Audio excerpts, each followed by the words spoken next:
अस्सलाम वालेकुम। बीकॉम ये मेरा लेक्चर नंबर 7th और एयर है 2014 रेगुलर और इसका है क्वेश्चन नंबर 1। तो बेटा इसको मैं आज करवा रही हूँ। इस क्वेश्चन नंबर 1 के दो पार्ट हैं, एक है ए पार्ट और एक है बी पार्ट। तो ये क्वेश्चन नंबर 1 का ए पार्ट है।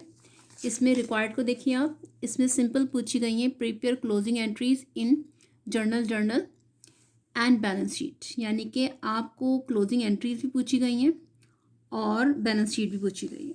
मेरे ख्याल से बैलेंस शीट जी ठीक है ना। तो दोनों चीज़ें आपको पूछी गई। क्लोजिंग एंट्रीज मैं करवा रही हूँ आपको, उसमें जो है आप आगे से मतलब बैलेंस शीट बनाइएगा और उसमें कोई मसला हो तो मुझसे पूछ लीजिएगा। क्लोजिंग एंट्रीज देख लीजिए। क्लोजिंग एंट्रीज इसमें यहाँ पर आपको बताया गया है, ये देखें आप, इसको मैंने सॉल्व किया है। एक्सपेंस रेवेन्यू डेबिट होगा। क्यों होगा? इसलिए कि हम तमाम जो डेबिट के आइटम हैं उसको हम क्रेडिट में डाल के क्लोज कर रहे हैं। मर्चेंडाइज इन्वेंट्री ओपनिंग दीजिएगा 20,000 है।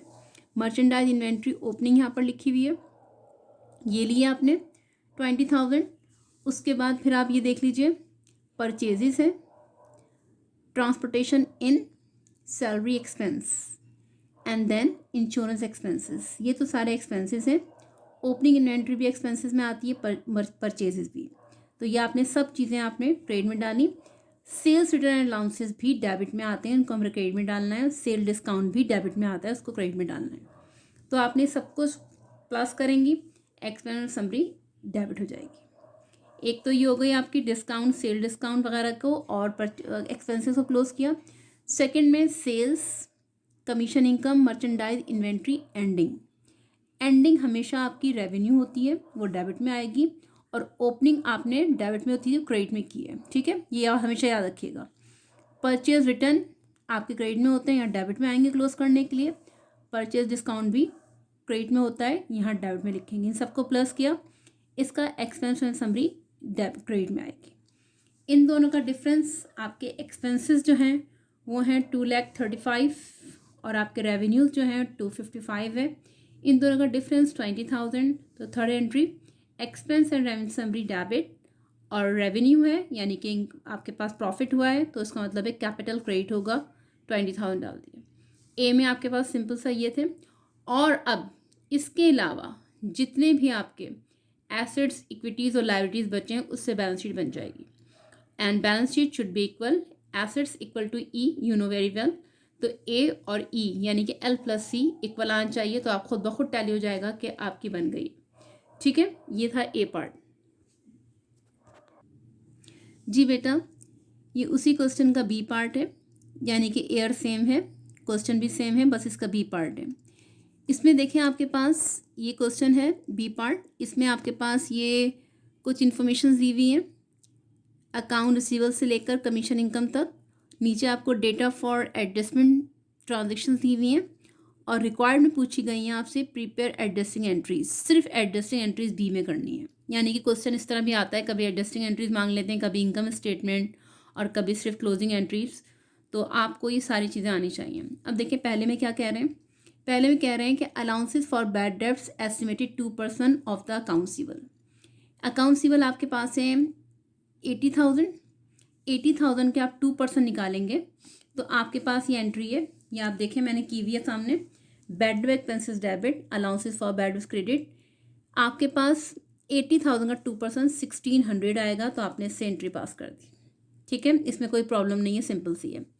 सेकंड में आइए, सेकंड में कह रहे हैं insurance expired for the year 9,000। Insurance expired, अब इसकी कनेक्टिविटी किससे होती है? प्रीपेड इंश्योरेंस से।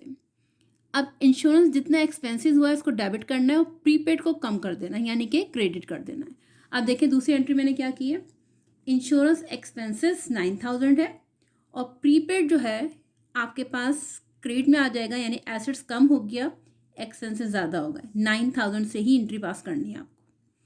थर्ड आप देखें, थर्ड में कह रहे हैं accrued salaries amounted to ₹15,000। Accrued salaries आपके पास यहाँ पर भी है जो है 12,000 और ये कह रहे हैं कि 15,000 हो गई है। तो बेटा आपको 15,000 से एंट्री पास नहीं करनी, बल्कि आप ये देखें 12,000 ऑलरेडी था, 15,000 टोटल, यानी कि दिसंबर तक 15,000 है। 15,000 से 1 रुपया हम ज़्यादा नहीं ले सकते, तो 12,000 तो पहले ही रिकॉर्डेड है। तो अब हम क्या करेंगे, सिर्फ 3,000 से एंट्री पास करेंगे। Salary expenses debit, accrued salary से और अकाउंट पेबल बात एक ही होती है। तो यहाँ पर एक्रूड सैलरी लिखा हुआ है, तो हम यहाँ पर भी एक्रूड सैलरी लिख लेंगे। Salary expenses debit, accrued salary credit. Expenses increase हो गए और साथ में लायबिलिटी थी वो भी इंक्रीज हो गई। कितने से? 15,000 12,000 के डिफरेंस से। 12 में 3 प्लस करेंगे तो 15 आ जाएगा। ओके, तो ये आपकी थर्ड एंट्री है। फोर्थ में देखिए आप, prepaid rent on December was nil. कह रहे हैं जो प्रीपेड रेंट था वो दिसंबर में नील हो गया, यानी प्रीपेड रेंट आपने जो एडवांस दिया था वो ख़त्म हो गया।